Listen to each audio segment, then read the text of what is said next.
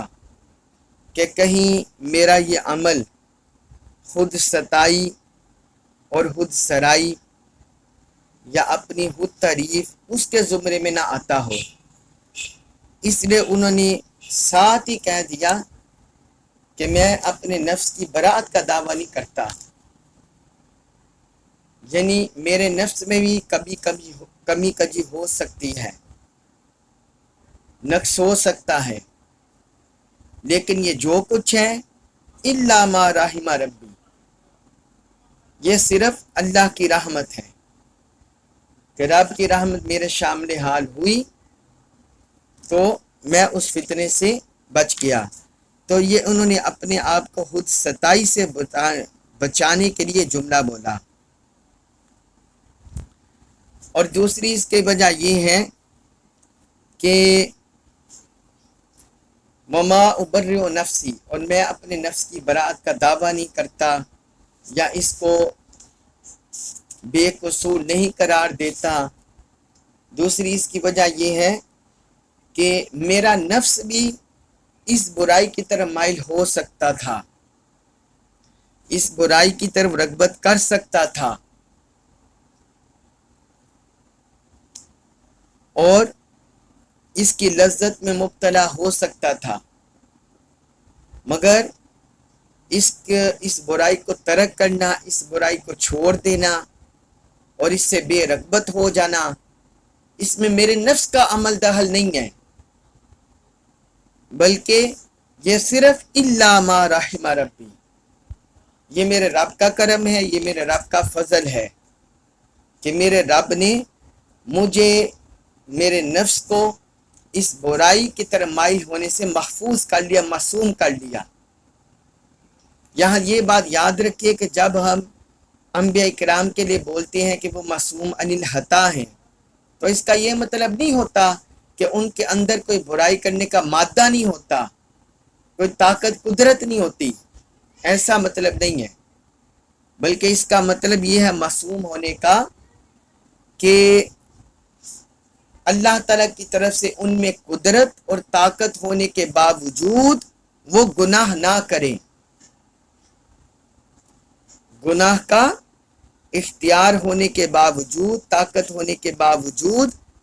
وہ گناہ کی طرف مائل نہ ہو، اللہ تعالیٰ کی طرف سے